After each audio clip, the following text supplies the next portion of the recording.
Hi again, Mark here from Talkingbass. So today, let's look at an exercise that's sure to put your technique to the test. It's a short 1-bar etude making use of a whole tone scale that sounds like this. This is etude 39 from the Technique Builder course over at Talkingbass, and it really tests your technique in both hands due to all those nasty wide intervals. So it's really easy to get finger twisted here. We'll be putting both hands under the microscope and taking a little look at the whole tone scale too. So let's get into it. So first things first, here's that exercise again using the C whole tone scale.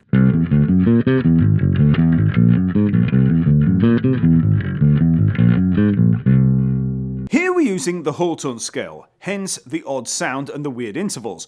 But what is the whole tone scale? Well, it's just a scale made up of whole steps. This is easiest to show you on a single string. So if we take the A string and we'll just work up in whole steps from C. So this is the C whole tone scale. So remember, a whole step is going to be 2 frets of distance if you just see it on one string. So that's going to be C upper whole step to D, then D upper whole step to E, then E upper whole step to F sharp, then upper whole step to G sharp or A flat, then up another whole step to B flat, and then finally we're back to C. So just a succession of whole steps. Of course, we don't want to be playing on one string all the time, so let's look at the most common fingering for working across the strings. So if we start at that C there at the 3rd fret of the A string, we have C and then D. So I'm playing that with the 2nd finger and 4th finger, so it's 3rd fret, 5th fret on the A string. Then we have E, then the F sharp and the G sharp. So that's going to be 2nd fret, 4th fret and 6th fret on the D string. So there I'm using the 1st, 2nd and 4th fingers. And then finally we have B flat and back to C. So that's 3rd fret and 5th fret on the G string. Okay, so that's the scale. And of course we can also venture above and below that basic 1-octave fingering, which we'll need to do for the etude. So in this low area we could work up, maybe move up to the D past the C there, that's at the 7th fret of the G string. And then we can come down, B flat, A flat, G flat and down to the E. So that's going to be the 3rd fret of the A string down to the 1st fret for the B flat, and then 4th fret, 2nd fret, and open string on the E string. So, and you can see that basic kind of symmetrical pattern there that we've got. We're working up with this kind of whole step pattern. You'll be able to see that as a geometric shape, working up and then up 1 fret on the next string. So it's got a very distinctive visual appearance on the fretboard. Whole tone scales contain an augmented chord on every scale degree. And like augmented chords, they create a very spacey, sci-fi kind of sound. So you could also say that that has a lot of anxiety, they've got a lot of tension. They also contain a lot of dissonant intervals like the tritone and that minor 6th, which can make for some wide jumps across the strings, and that's why this etude can be so tricky. So let's just work through the basic notes of the etude. So again, the etude slowly.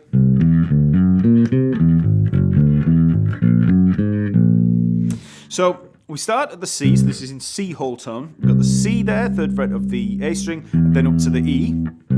So that's 2nd fret of the D string, so basic major 3rd pattern. But then we come up through this D augmented, so this is going to be D, F sharp, and then the B flat there. So that's going to be 5th fret A string, 4th fret on the D string, and 3rd fret on the G string. Then up to the C at the 5th fret of the G string.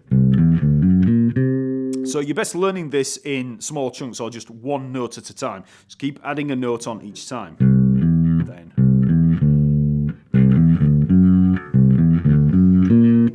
Okay, just keep working on that until you get those notes down. Then we can add the E and the G sharp or A flat, so that's going to be 2nd fret of the D string and 4th fret of the E string. So adding it on. So there's those wide intervals. And then we have, so that's going to be F sharp, D, E. So that's going to be 2nd fret E string, 5th fret A string, 2nd fret D string. then down to that A flat or G sharp again at the 4th fret of the E string. So maybe learn that as a little fragment, and then you can add it to the rest.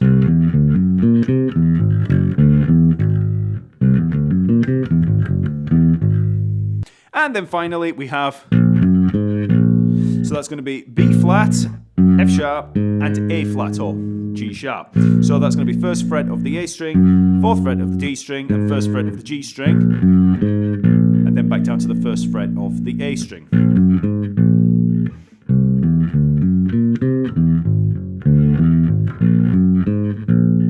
Okay, and then we can return back to C.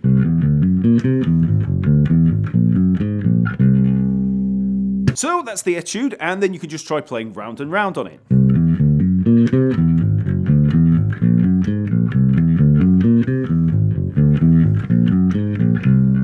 So this etude provides a lot of practice using all fingers of the fretting hand, and we also have to focus a lot on the picking hand because that's where you're going to get finger twisted. So first let's just break down that fingering in the fretting hand a little by working back through it in smaller chunks. So I'm starting on the 2nd finger there, and then we have the 1st finger for the E. So 2nd finger, 1st finger, just basic major 3rd interval, but then when we come up through this D augmented, we're using the 4th finger, 2nd finger, and 1st finger. So pinky, middle, index. Then I'm using the pinky again, the 4th finger, for the C on the top. So just get that down to begin with. Just getting used to that fingering, and then we've got the E down to the G sharp. That's going to be 1st finger down to the 3rd finger. So we're using the ring finger for returning back to the E string. So again, just add those 2 notes. Just focusing on the fingering there. And then for the next part, we start on the 1st finger, then 4th finger, 1st finger again, and then 4th finger. Sorry, 3rd finger, ring finger. So again, the whole thing. So we're getting a lot of practice with each finger. And then finally, we've got 1st finger, 4th finger for the B flat to the F sharp, 1st finger for the G sharp or A flat up on the 1st fret of the G string, but then we're joint barring by sticking with that 1st finger. So I'm just using the underside of the finger, or under this joint pretty much, for the G string, and then I just use the fingertip to come down to the B flat down at the 1st fret of the A string. So.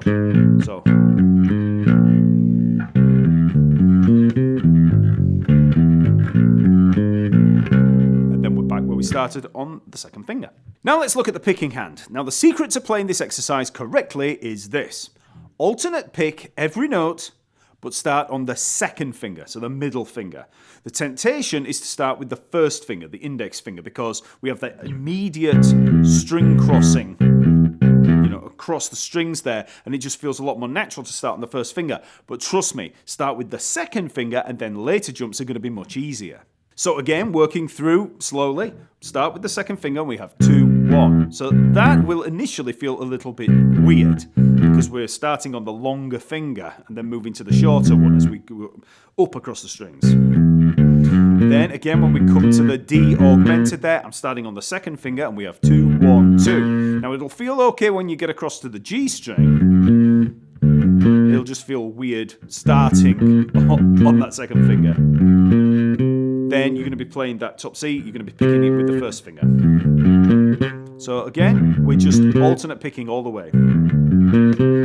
And this is where things get a little bit easier, because if you've done that all the way, you're going to be on the 2nd finger, so the middle finger, picking for the E, and then you're going to be coming back down across with the 1st finger. So that's going to seem a lot easier. So we're saving the easier parts of the finger picking for the large interval jumps. Then again, for these next 2 little fragments, you're going to be starting on the 2nd finger. So 2nd finger, 1st finger, 2nd finger, and then 1st finger. So just try that fragment in isolation. So remember, start picking on that 2nd finger. 2, 1, 2, 1. Okay, and you can move the thumb around from, pick up to string as well as you go. You can keep the thumb on the pickup, but you might find it easier after picking the E string to actually put the thumb on the E string and then jump back when you come back down. Then again, for that final fragment, 2, 1, 2, 1. So again, starting on that second finger. And that makes for alternate fingering through the whole thing. You just start on that second finger.